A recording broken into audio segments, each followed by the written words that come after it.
So mga par, matapos nga po ang halos 3 taon na pagpapahinga ni Kit one-time Thurman sa bakbakan sa ibabaw ng boxing ring, sa wakas mga idol kasado na ang kanyang susunod na laban na gaganapin sa buwan ng Marso sa Sydney, Australia. At ang mga kalaban niya dito mga idol, ang delikadong fighter na si Brock Harvis na mayroong record na 22 wins, 20 knockout at isa pa lamang ang talo. Ang nakatalo pa sa kanya mga idol, walang iba kundi si Liam Paro nung lumalaban pa ito sa super lightweight division. Masasabi natin mga idol na delikado si Thurman dito kay Harvis sa dahilan na matigas talaga ang kamao nito. Malapakyaw ito kung bumanat, may iksi lamang ang braso pero napakasulit kung makatama. At alam nyo naman mga idol na meron na trauma si Thurman sa parehong galawan ni Manny Pacquiao. Mabibilis sumuntok at medyo may follow-up sa bakbakan. Ang pinagkaiba lang talaga dito mga idol, mas may experience lang itong si Thurman kaysa kay Harvis. Baka natuto na si Thurman sa nangyari nito sa laban niya kay Boss Manny. At nakita na natin mga idol ang malaking improvement ni Thurman sa kanyang huling laban kontra kay Mario Barrios na hindi na ito pumapasok sa mga alanganin na sitwasyon kagaya sa ginawa nito sa bakbakan niya sa Pinoy, kaya lumamang ito sa puntusan kay Barrios. At posible gamitin mga idol ni Thurman ang ganitong estilo sa laban niya kay Harvis, kaya abangan po natin ito mga idol.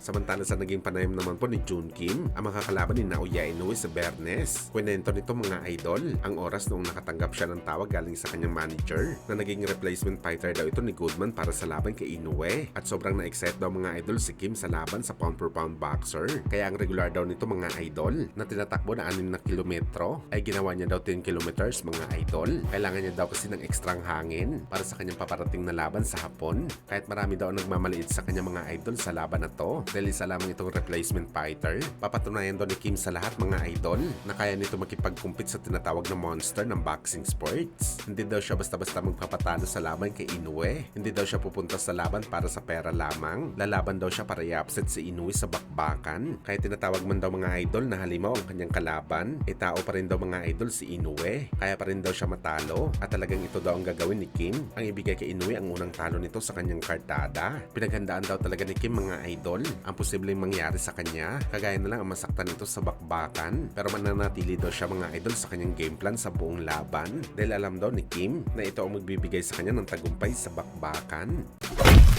Samantala sa ginanap nga po na unang presscon para sa bakbakan ni Inoue at Kim sa Bernes, nagkita na po mga idol ng personal ang Koreano at Hapon, kung saan mga idol makikita natin na sobrang focus talaga ang dalawang fighter, lalo na itong si Kim parang ayaw na sumabak sa presscon at gusto kaagad banatan si Inoue. At sa naging face-off naman mga idol, makikita natin na medyo malaki talaga itong Koreano kay Inoue, kaya abangan na lang natin mga idol kung magagamit ba ni Jun Kim ang advantage nito sa Japanese Monster.